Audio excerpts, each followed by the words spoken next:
Hello mga idol. Ito nga palang ating ginugupitan ay si Nathan, no? Matagal na natin customer ito since day 1. Still counting. He is now 11 years old mga idol. And until now, sa atin pa rin siya nagpapagupit, no? Magbibinata na siya. Pero sa atin pa rin siya nagtitiwala. And alam nyo ba mga idol, ang batang ito ay napaka-sporty. Si Nathan po ay isang football player mga idol. At alam nyo ba, napakagaling maglaro ng batang ito. Ang team nila ay lagi nagcha-champion under 11 or under 10. At siya po ay laging nakaka-score. Isa po siyang goaler mga idol, no? Madalas siyang nakakakuha ng MVP title mga idol. Galing siya kagaling maglaro. Ang batang ito na si Nathan, grabe talaga, solid. Kaya naman lagi rin solid ng kanyang gupit. At gwapong-gwapo siya palagi sa kanyang haircut, no? After ng haircut, talaga namang super confident siya. Dahil gwapo na, lalo pang gumagwapo. And take note mga idol, alam nyo ba?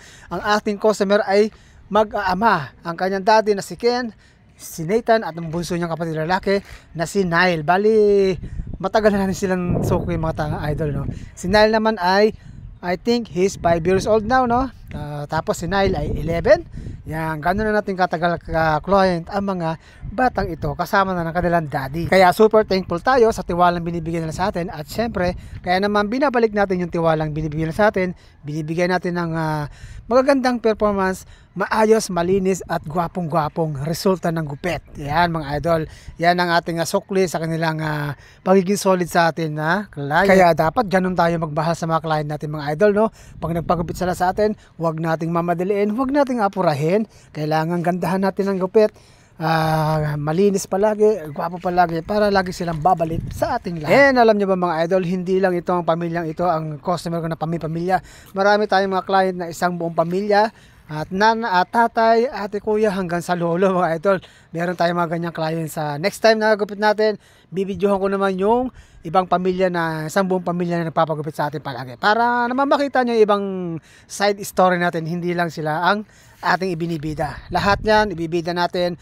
Yan, hindi lang tayo makachempo ng time kasi medyo masihip sa aming shop, pahirap gumalaw pag maraming tao, yan yung mga idol. Kaya kadalasan ang video natin every morning lang kasi pag sa morning solo ko pa yung shop, wala pa yung kasama ko, kaya nagagawa ko lahat ng videos. Pagdating ng mga hapon hindi talaga tayo makapwesto na maganda, kaya pero next time basta chechempo lang tayo, lahat ng pamilya ay bibidyohan natin para naman makita naman yung ibang mga istorya ng ating mga kliyente. Alright mga idol. And ayan, sana nagustuhan nyo yung ating istorya tungkol sa pamilya Sevillo.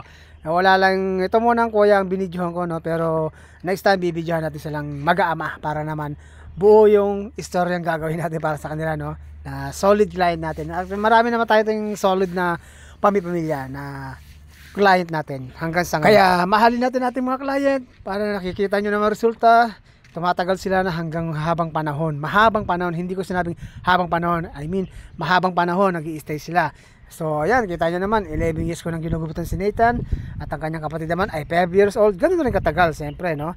Kaya mahal lang natin ang ating ginagawa, mahalin natin mga client natin, galingan natin, malinis palagi ang gawa, huwag nating apurahin, huwag nating mamadaliin para manatili sila sa atin. Ganun lang ang sekreto mga idol para mahalin tayo ng client natin. Yan mga idol, ibabalik natin ang tiwala binibigyan sa atin, bigyan natin ng best performance para sa kanila, para paglabas nila ng shop natin, lagi silang gwapong gwapo, neat na neat, fresh na fresh, mabangong mabango tignan. Alright mga idol. So ito na yung ating final na gupit, ito na yung ating montage. So ayan mga idol, kitang kita nyo naman kung gaano kasaya yung ating client, no? Talagang enjoy na enjoy niya yung kanyang looks palagi.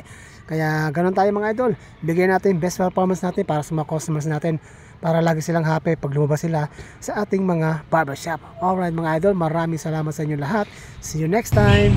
Alright mga idol, don't forget to follow my page, Boss Henry Barbershop. Okay, thank you.